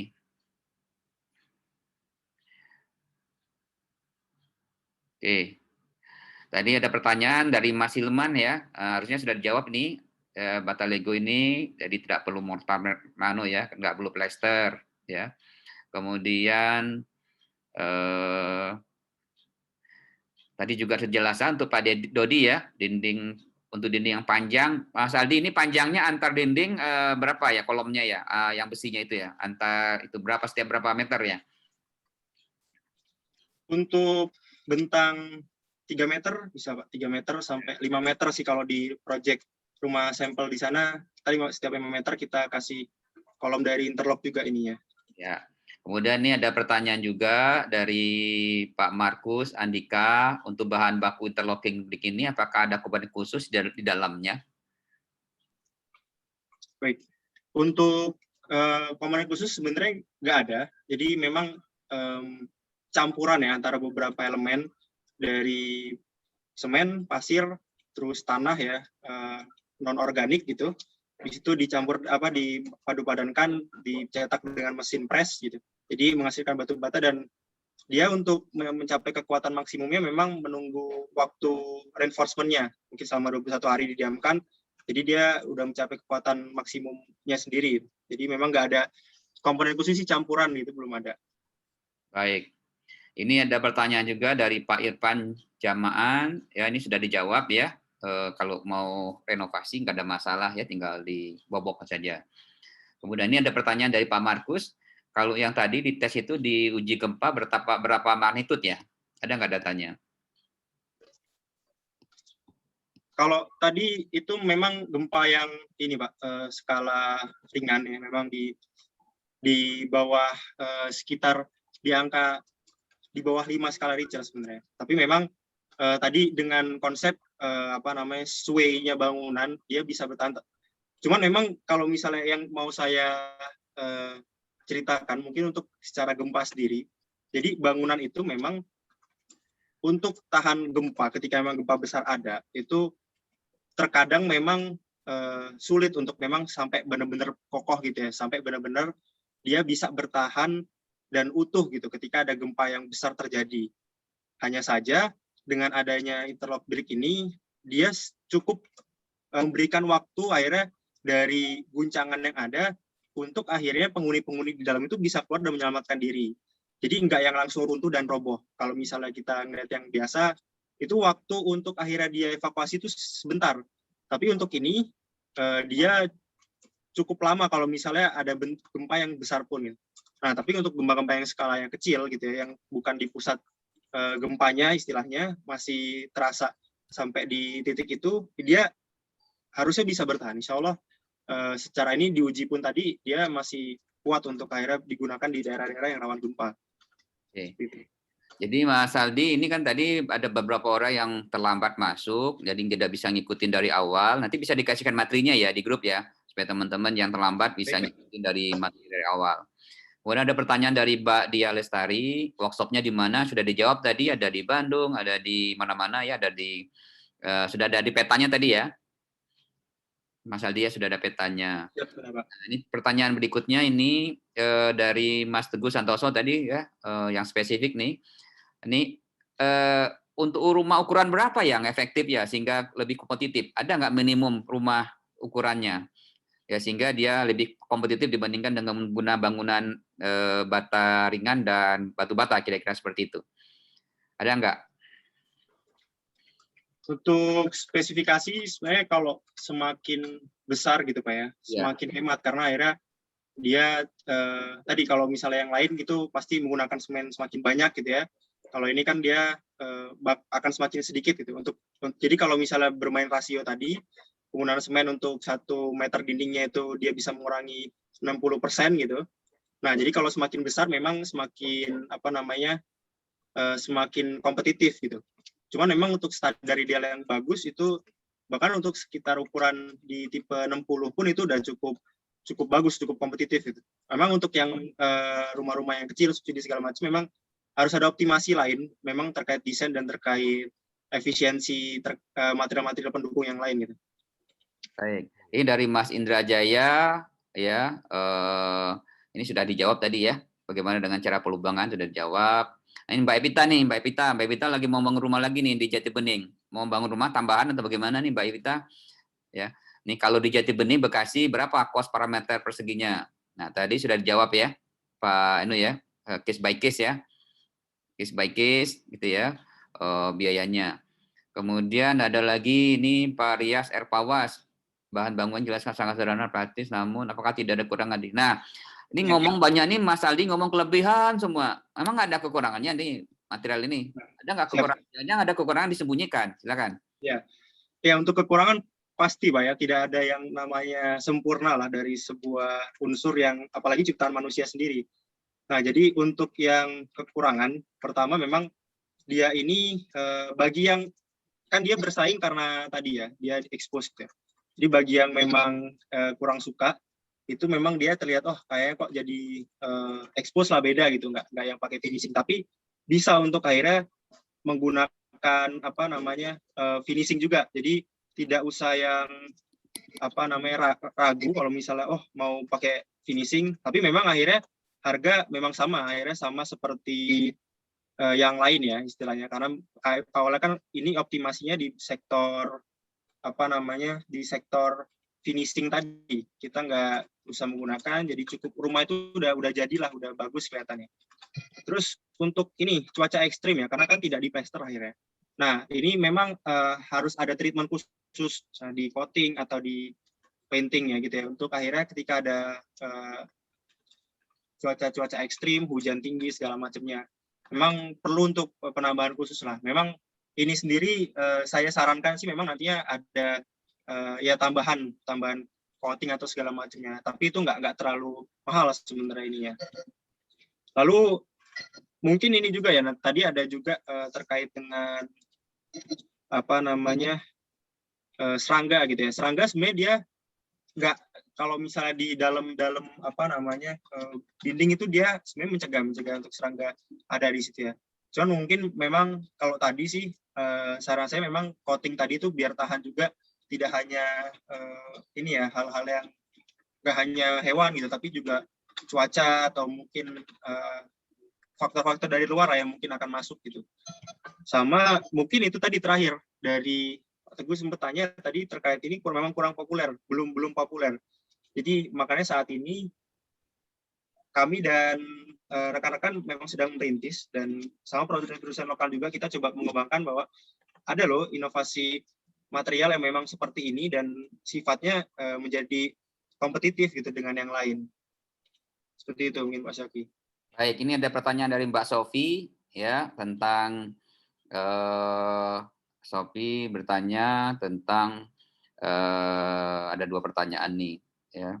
Untuk kondisi di lahan di Saeju ya, bagaimana kira-kira aplikasinya ya. Kemudian kira-kira ya ini pertanyaan itu. Mungkin Mbak Sofi ini bisa mewakili juga teman-teman di Saeju yang membangun, Bang Redes ya, Kang Yusman, kan teman-teman yang lain, Mbak Evita yang ingin bangun di Saeju ini bisa mewakili. Bagaimana kira-kira ini ada ini juga nih, ada arsiteknya juga nih, ada Mas Takdir juga, ada Mas Takdir ya, Kang Takdir. Nah, kira-kira ini kebetulan Aldinya ada di Saeju, memang dia sehari-hari di Saeju ini. Nih kita lihat nih ya, Mas Adi ada di Saeju. Silakan Mas Adi, kalau di Saeju kira-kira seperti apa? Dengan kondisi lingkungan, kemudian tanahnya, kemudian semua lah. Ini bisa mewakili teman-teman di Saeju hadir hari ini. Ada Bang Redes, ada Mbak Evita, ada Mbak Sofi, ada banyak nih ya yang mau bangun rumah di Saeju. Silakan. Kang Yusman juga. Untuk tipe apalagi rumah singgah Pak ya, itu sangat cocok ya, karena tipenya juga estetik gitu untuk rumah kita sehari-hari liburan atau tujuan keluarga besar gitu, itu sangat cocok lah untuk dibangun. Lalu untuk tanah segala macam, memang kan Cianjur Purwakarta lah itu bisa dibilang rawan gempa kalau di daerah di arah-arah sini gitu ya, selatannya itu. Nah itu memang akhirnya ini sangat cocok gitu akhirnya untuk ketika ada potensi ini bisa lebih tough lah, dia bisa lebih terjaga dan lebih kokoh dari secara bangunan yang ada. Lalu untuk segi mungkin di si Saeju ini cuaca segala macam tidak terlalu banyak ini sih, tidak terlalu ekstrim juga. Jadi cocok untuk dibangun di Saeju ya, untuk perumahan-perumahan Saeju juga sebenarnya. Gitu Pak Syoki mungkin ya. Jadi kalau misalnya Pak Syoki ada ini, sebenarnya cocok sekali Pak Syoki untuk dibangun rumah-rumah tipe vintage, klasik, atau mungkin tadi ya bergaya expose di Saeju. Baik. Ini tadi kaitan dengan gempa ya. Nah ini ada ahli gempa nih, ada Kang Parpar nih. Kang Parpar nih jagonya gempa, ngerti masalah gempa. Kang Parpar? Kang Parpar? Ya, Assalamualaikum Mas. Nih, Kang Parpar nih nanti kalau ada teman-teman yang nanyain apakah lokasinya tempat gempa atau enggak, udah punya peta gempa kan ya? Ya, di Bandung lumayan lengkap di kantor kami. Cuman saya sampaikan Mas Sauki, ya. Saya bidangnya di Gunung Api Gas. Oh, api gas. Oh, oke. Ya. Ya tadi kan masih sama-sama di geologi juga kan? Ya, sama di kantor kami memang pusat vulkanologi dan mitigasi bencana geologi, ada satu gunung api, kemudian kedua adalah bidang gempa bumi dan tsunami, yang ketiga adalah gerakan tanah. Gitu. Saya sendiri spesialisnya di gunung api, khusus menangani gas karena basicnya kimia, sama Pak Sauki sama-sama kimia. Oke. Nah itu. Ya. Iya. Tadi mulai jam berapa ya? Saya jam 10 online udah nggak ada presentasi memang. Udah selesai tadi ini presentasi ini kita tanya jawab nih sekarang. Oh, jam berapa mulai tadi? Jam 10 tadi saya online udah. 10 langsung tank. Jam 10. Oh. Tepat. Maaf. Ya. Ya, jadi nanti bagus lah ini. Saya juga udah main ke Saejo ya. Wah, keren itu saya kira di Saejo. Kalau nanti yang invest itu pada bikin melalui Legos ini, saya kira wah jadi tertata asri sekali nanti ya Mas Sauki. Ya, makasih. Ini jadi nanti mohon izin ya di akhir nanti kita tampilkan lagunya ya. Oh, boleh. Kebetulan Iya, Mas iya. Barbar ini baru launching bukunya ya. Iya, Kalian saya promosikan juga. boleh ya teman-teman. Saya penulis lagu sudah punya 36 lagu Nah, dan ini dikemas. Nah, ini bukunya, buku tentang lagunya ya. Jadi teman-teman Iya, yang mau berminat 172 halaman ya Mas Sauki, alhamdulillah. Ya. Ya. Insya Allah ini jadi bekal lah, ini bekal kita sehari-hari di perjalanan. Ya. Jadi kalau teman-teman mau tanya kapan akan terjadi gempa, tahu nggak kira-kira? Gempa itu nggak bisa diprediksi ya. Jadi ketinggian, waktu, tsunami misalkan ketinggian tsunami besar segala macam. Itu satu-satunya gejala alam yang susah diprediksi adalah gempa. Kita tidak bisa bicara. Yang tidak pernah terjadi gempa juga bisa terjadi gempa. Kalau gunung api beruntung, kita punya alat seismograf. Jadi kita bisa cukup waktu untuk memberitahukan ke masyarakat ya. Tapi kalau gempa bumi itu memang sangat susah. Jadi kita hanya bisa sosialisasi, antisipasi ketika terjadi tanda-tanda gempa bumi. Itulah makanya ada beberapa petunjuk harus kemana, harus bagaimana dalam ruangan, keluar, lari, dan sebagainya. Jadi saya kira itu ya. Baik, terima kasih Bang Barbar ya, Kang Barbar kan orang Sunda. Baik, silakan sebelum saya lanjutkan di chat itu teman-teman yang ingin langsung berkomunikasi lewat bertanya langsung silakan di unmute atau bisa raise hand ya, yang ingin langsung bicara menanyakan yang tadi masih mungkin ada pertanyaan-pertanyaan masih belum terjawab, silakan ya. Jadi saya lihat ada beberapa yang raise hand, tapi karena sudah terlalu lama nunggu raise hand-nya hilang. Silakan raise hand lagi kalau ada yang mau. Oke, sambil nunggu teman-teman yang raise hand, saya akan bacakan lagi nih ya, ada pertanyaan di di kolom chat ya. Oke, kolom chat tadi sudah menjawab pertanyaan Mbak Sophie, teman-teman yang di Saijo ya. Oke. Ini ada pertanyaan dari, nah ini juga pertanyaan bagus ini ya di grup. Tadi sudah dijawab ya per 3 meter ya. Oke. Ini pertanyaannya oh ya, yang di Purwakarta ada 1 lantai ya, 1 lantai. Ini ada pertanyaan Bu Mbak Lestari untuk material lantai 2 pemasangan horizontalnya apakah bisa? Mas Aldi, di chat itu ada. Siapa?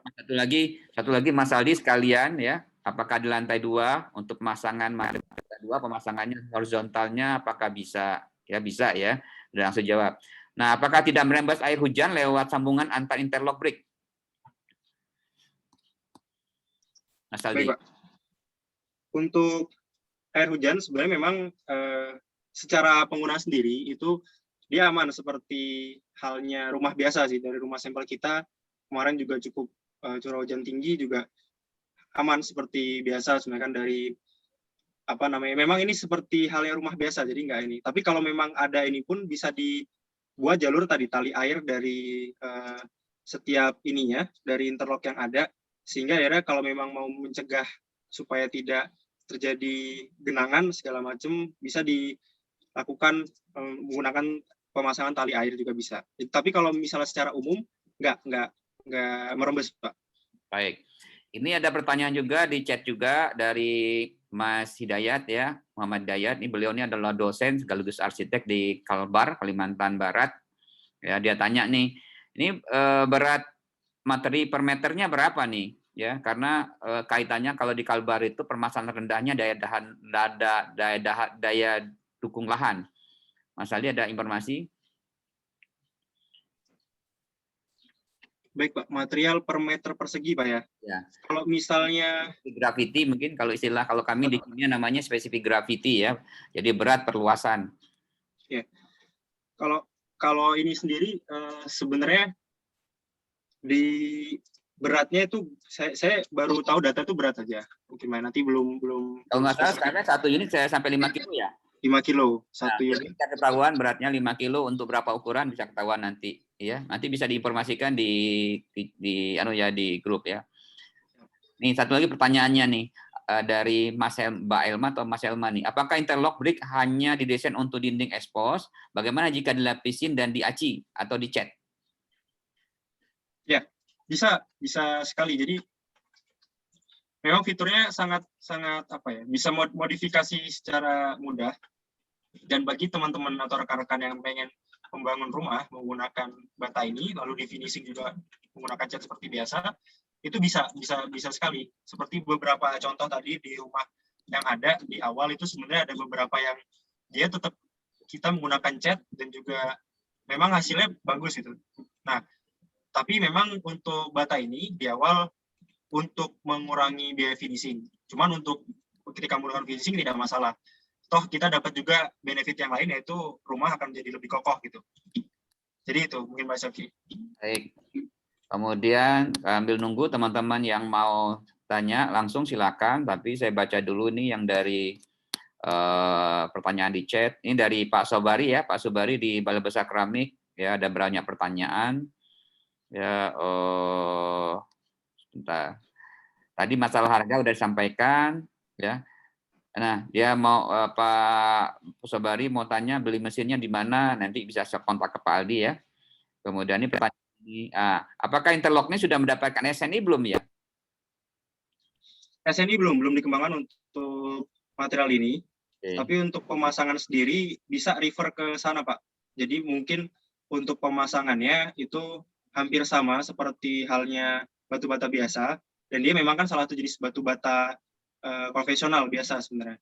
Jadi dan kalau saya sendiri bisa sedang coba berusaha untuk coba menghitung prosedur atau kalkulasinya supaya ada lebih SOP yang terstruktur lah untuk akhirnya pembangunan hunian.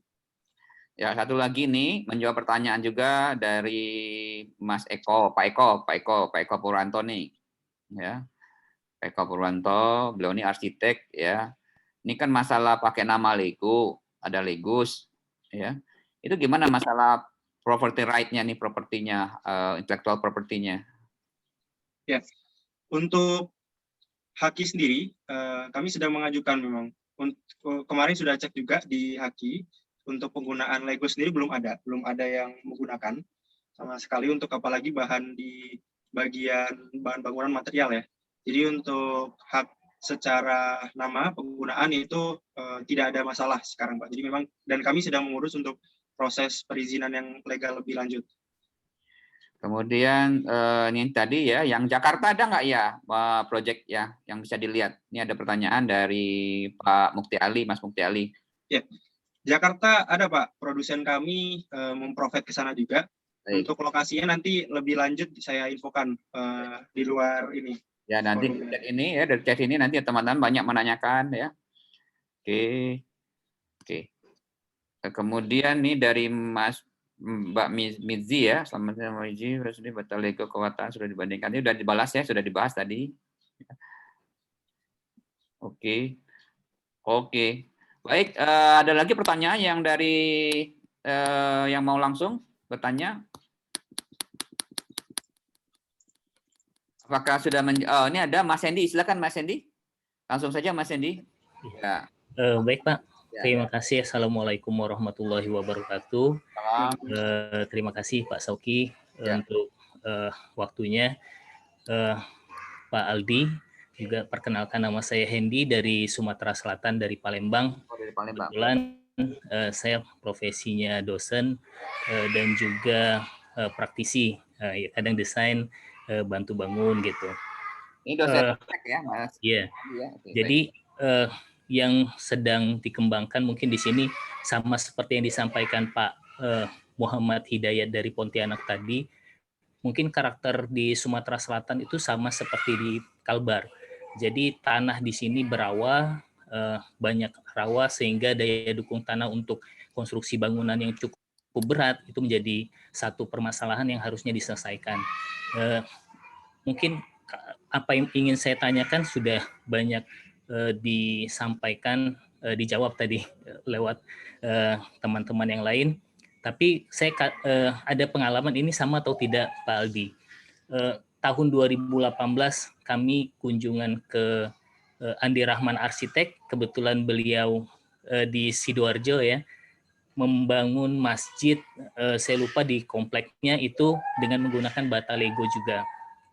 Nah yang kita cermati di sana, yang pertama akan sangat sulit untuk kita implementasikan ketika kita pada kondisi geografis seperti di Sumatera Selatan, satu bata yang memang ketika saya angkat itu cukup berat gitu dibanding kita untuk menggunakan bata-bata seperti bata yang konvensional, atau di Palembang sendiri batanya itu bentuknya sekitar ukuran 9 kali 9 kali 18 cm dan tengahnya berongga sehingga berat dari bata itu sendiri bisa tereduksi gitu.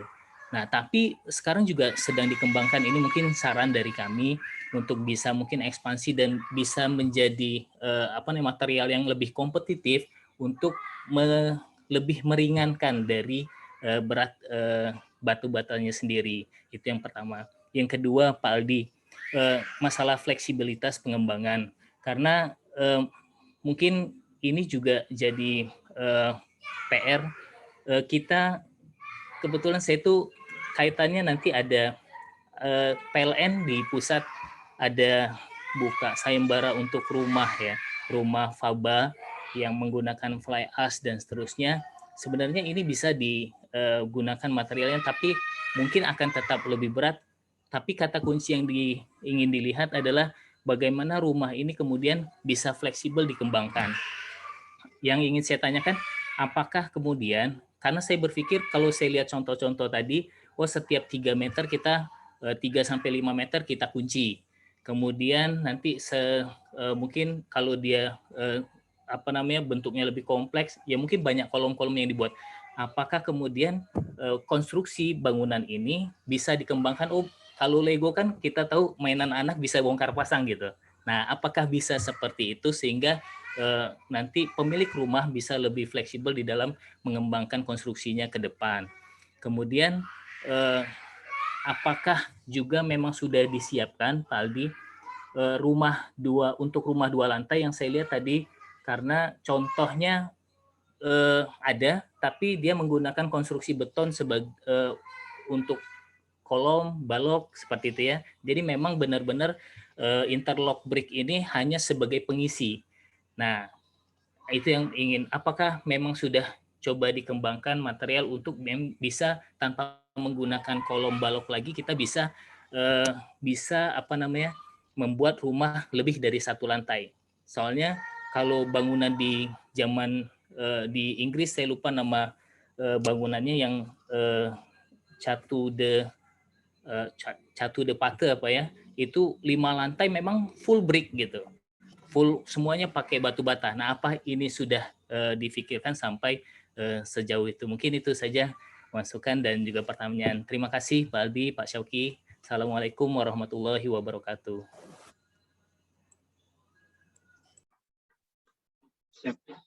Ya, terima kasih sekali Pak Hendy atas masukannya, dan juga mungkin ada pertanyaan-pertanyaan juga yang coba nanti saya jawab. Sebelumnya memang terima kasih juga Pak udah mengasih istilahnya insight gitu ya. Ternyata ada juga tadi misalnya ide-ide yang bisa dikembangkan lebih lanjut, dan memang untuk kondisi geografis juga tidak bisa dipungkiri ada beberapa daerah yang mungkin harus butuh intervensi khusus gitu ya. Ada hal-hal yang mungkin nggak bisa diterapkan di semua tempat, dan itu benar, saya juga amin itu. Nah, mungkin itu akan menjuru ke bagaimana akhirnya desain atau perhitungan yang nantinya untuk digunakan di bangunan itu sendiri.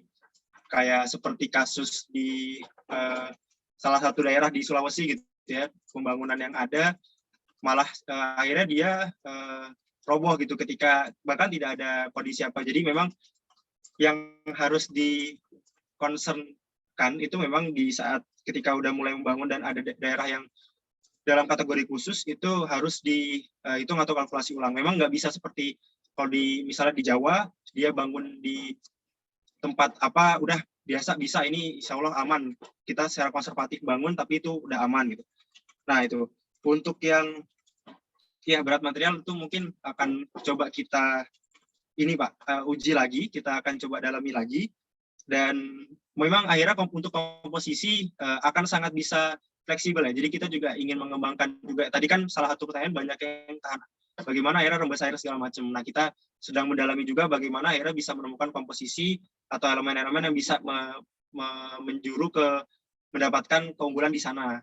pun termasuk tadi misalnya terkait dengan abu terbang gitu, limbah-limbah lingkungan yang bisa digunakan juga sedang berusaha diuji dikembangkan untuk saat ini. Sekali lagi terima kasih tadi Pak masukannya. Untuk yang bongkar pasang seperti apa ya Pak? Untuk bongkar pasang memang ini sangat mudah Pak ya untuk dibongkar pasang. Jadi untuk apa namanya istilah pembangunan nantinya akan ada renovasi, ini dia cukup mudah karena akhirnya tidak ada apa ya istilahnya. Jadi dia tidak ada kaitan satu sama lain di mortarnya. Jadi dengan cukup legos tadi dipasang kepala dan ekornya, dia memang akhirnya bisa mudah untuk di apa namanya di renov. Dan memang kalau misalnya ada beberapa part aja yang bisa direnovasi, itu bisa juga. Nah, untuk bagaimana pengaplikasiannya memang dari rumah kami sendiri belum sempat ya untuk melakukan renovasi itu. Cuman mungkin untuk info lebih lanjut bagaimana nanti proses renovasi segala macamnya akan coba saya kabarkan juga. Tapi untuk informasi di awal, memang untuk action untuk renovasi ya, itu untuk renovasi bongkar pasang itu masih bisa visible untuk dilakukan. Jadi nggak terlalu susah. Lalu untuk rumah 2 lantai, benar Pak, memang harus butuh perhitungan atau kalkulasi khusus ya memang untuk ininya, karena material ini awalnya memang walaupun lebih kuat, tapi dia masih belum bisa sepenuhnya untuk menjadi full jadi elemen struktural. Saran saya memang untuk di atas 2 lantai itu memang harus butuh kalkulasi ulang gitu. Cuman untuk penerapannya memang visible sebenarnya untuk dilakukan tadi dengan tadi perhitungan kalkulasi yang ada. Kalau secara apa namanya analoginya memang tinggal bagaimana kita memodelkannya kepada perhitungan yang ada gitu ya dari si aplikasi bata interlock ini, sehingga akhirnya ditemukan dia bisa menahan beban-beban dari faktor-faktor yang ada misalnya. Nah, itu perlu untuk diuji dan dikalkulasi lebih lanjut sih untuk pembangunan yang tingkatnya hunian di atas 2 lantai. Oke, baik. Makasih. Mohon maaf tadi saya kemut ya. Makasih Mas Aldi, Pak Hendy ya atas pertanyaannya. Dan ini PR untuk Mas Aldi juga untuk membuat bagaimana produknya bisa lebih ringan. Mungkin bisa jadi referensi itu produk ada bangun yang di Saeju, yang di kafe itu ya seperti yang diskusi kemarin sama Pak Takdir. Nah, mungkin bisa menggunakan material seperti itu gitu ya yang bolong-bolong gitu ya sehingga beratnya jadi ringan gitu ya. Tapi bentuk tetap seperti apa namanya masih tetap seperti masih Lego gitu. Nah, mungkin sebagai informasi juga Pak Hendy memang betul ya sekarang fly ash sekarang sudah ditarik dari limbah B3 ya. Apalagi kalau untuk material malah sebelumnya juga sudah lebih apa namanya lebih gampang digunakan izinnya. Jadi mungkin PR juga untuk Pak Aldi memanfaatkan fly ash untuk penggunaan campuran pembuatan apa namanya interlock brick ya. Ini PR. Ya, jadi mungkin bisa dilakukan ya di Sahejo. Kebetulan sampel kita punya stok banyak itu fly ash yang kita dapat dari batu bara ya, pembangkit listrik batu bara untuk dilakukan inovasi-inovasi baru. Ada lagi pertanyaan dari yang lain? Silakan. Ini tadi yang dari chat ya, yang di chat room ya dari tadi udah ya, contoh dimensi Pak udah tadi. Juklak Junis, ini ada pertanyaan dari Pak Nur Fajar ya. Juklak dan Junis saya kira perlu untuk pegangan konsumen ya. Nanti tolong disiapkan ya, kayak tornya lah, kayak ininya, kayak manualnya ya, manual book ya. Mungkin harus ada manual booknya ya Pak Aldi. Kemudian baik, ada lagi pertanyaan? Silakan. Kang Syawki, mungkin Ya, bukan pertanyaan barangkali ya, cuma mungkin tadi kan ada semacam concern mengenai rembes air dan segala macamnya itu Mas Aldi. Kalau saya perhatikan melihat dari contoh misalnya genteng keramik merek tertentu, itu saya lihat interlockingnya sangat bagus ya. Itu saya sudah hampir 20 tahun itu dengan struktur genteng yang tentunya miring kan ya, itu interlockingnya saya lihat bagus sekali sehingga air pun tidak merembes ya, tidak tampias. Kalau saya perhatikan itu interlockingnya itu, kalau tadi kita kan cuma satu lapis ya, kayak gitu ceklok gitu aja ya. Nah kalau ini mungkin bisa dibuat R&D lebih jauh, sedemikian hingga interlockingnya itu bisa agak keriting kalau saya lihat di apa namanya di genteng merek tertentu itu ya, genteng keramik merek tertentu itu mungkin bisa di studi lebih lanjut agar bisa mengurangi rembes air bahkan mungkin rembes angin ya. Jadi dalam hal ini sekedar feedback. Sorry saya nggak ngajari para ahli di sini. Saya dari non sipil dan non arsitek. Tapi mungkin bisa diperhatikan lebih lanjut untuk menjawab concern tadi mengenai rembes air. Juga perbandingan antara apa ya tadi ya genteng keramik merek tertentu dengan bata tempel. Itu genteng keramik merek tertentu itu sudah hampir 20 tahun, itu masih hampir utuh, tidak ada cuil dan tidak ada semacam terpengaruh cuaca sedikit pun. Sedangkan genteng bata tempel itu dengan umur yang sama, itu saya lihat sudah mulai agak yang melendung-melendung, kemudian dicolek dengan paku itu sudah mulai brittle segala macam. Jadi mungkin R&D bisa dilanjutkan ke arah situ dengan memperhatikan produk-produk genteng keramik merek tertentu yang cukup ternama dan mereka saya lihat jauh lebih tahan daripada bata tempel. Demikian aja input dari saya. Terima kasih. Baik, terima kasih Mas Teguh atas masukannya. Ya nanti ini PR ya untuk Mas Aldi dan tim. Sebagai informasi Terima kasih Pak Teguh. Ya, terima kasih juga Mas Teguh. Ini saya mau sampaikan juga, saya Mas Aldi ini kalau kita lihat tadi di depan ya profil perusahaannya itu bukan hanya di interlock brick saja, mereka juga akan mengembangkan juga material-material baru ya untuk yang lain-lain termasuk juga untuk atap ya. Jadi mudah-mudahan ini PR untuk Mas Aldi bisa ngembangin produk-produk baru untuk aplikasi bukannya dinding tapi juga untuk atap dan lain-lain. Baik, ada lagi pertanyaan silakan. Kalau nggak ada, saya baca lagi. Ada lagi nggak yang di chat ya? Nah, ini ada pertanyaannya Mbak Ita, Mbak Eli Evita. Apakah produk ini diimpor atau dibuat di sini ya? Nah, ini produknya buat lokal Mbak Ita. Jadi nanti Mbak Ita boleh lihat pabriknya ada di kalau pas ke Saijo, kita bisa lihat nanti di Purwakarta. Ya, Mbak Ita. Oke, ada lagi pertanyaan yang lain-lain? Kalau nggak ada, karena sudah sekarang jam 11.49, sudah menjelang jam 12, ya, saya yakin pasti banyak pertanyaan-pertanyaan yang belum terjawab di sini. Mungkin juga pertanyaan itu muncul nanti setelah acara ini. Silakan nanti ditanyakan ke Mas Aldi lewat WA, atau lewat email, atau media sosial. Ya, mudah-mudahan acara kita hari ini bermanfaat untuk kita, ya, untuk lingkungan kita, untuk bangsa dan negara kita.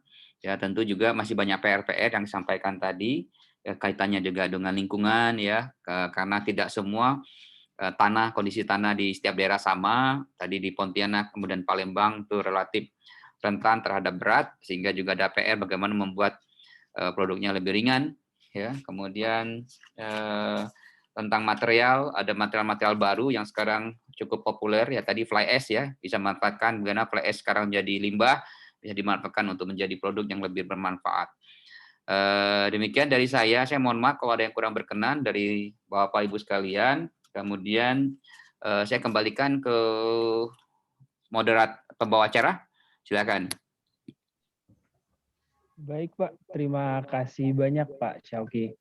Dan terima kasih banyak juga buat Kak Aldi atas pemaparannya. Untuk ini banyak pertanyaan tentang video rekaman dan file pemaparan tadi nanti akan dikirimkan ke grup webinar ini ya. Jadi untuk ada yang minta browser atau flyer juga nanti akan dibagikan lewat grup WhatsApp webinar kali ini. Baik, untuk menutup diskusi pada hari ini kita foto bareng dulu ya. Ya, silakan. Buat para peserta yang bisa menyalakan kameranya, mangga dipersilahkan untuk menyalakan kameranya. Untuk Kak Nasya, tolong pimpin dokum bisa Kak? Oh iya, boleh. Boleh. Ya, sebentar. Ini kalau saya lihat ada 4 halaman, jadi satu-satu nggak apa-apa ya. Ya, nggak apa-apa, Kak. Jadi teman-teman Mohon, tahan senyumnya yang lama dikit ya. ya dimohon untuk para peserta buat buka kameranya on cam. Saya akan mulai foto dalam 1, 2, 3. Sebentar ya. Selanjutnya buat halaman kedua.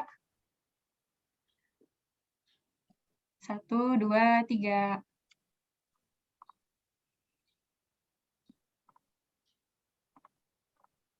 Selanjutnya buat halaman ketiga. 1, 2, 3.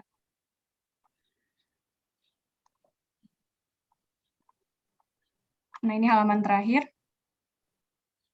1, 2, 3. Ya, terima kasih untuk para peserta. Sudah selesai sesi fotonya. Saya kembalikan kepada MC. Iya, terima kasih Kak Nasya untuk foto-fotonya.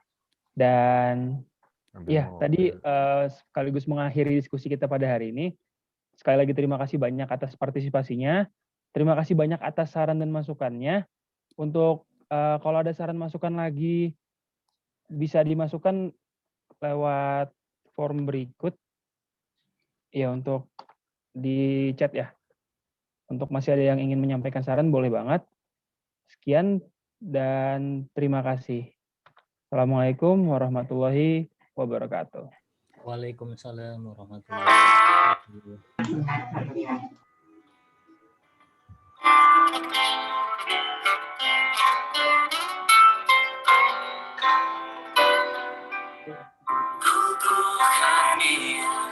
Bulatkan tekad, membangun jiwa, mencintai bumi, tanam bersama. Terima kasih teman-teman semua. Terima kasih Kang Saugi. Ya, terima kasih. Oke, kasih selamat Kang Aldi ya. Sukses. Nah, udah. Hop. Satukan langkah, teguhkan jiwa, berjuang terus, selamatkan bumi, damai bahagia dan sejahtera.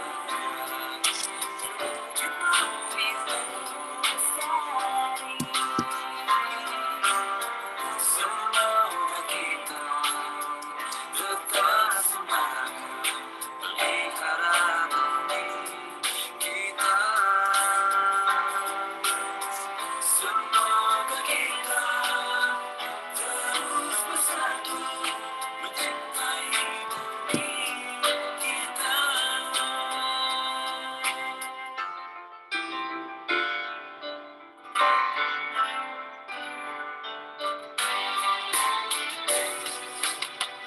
Kukuhkan niat, bulatkan tekad, membangun jiwa, mencintai bumi, tanam bersama kita mulia, menjaga warisan bumi.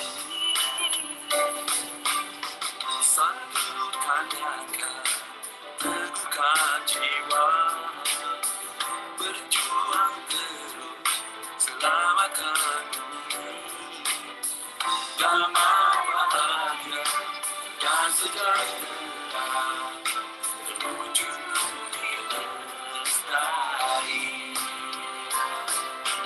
Semoga kita tetap semangat pelihara bumi kita. Semoga kita terus bersatu mencintai bumi kita.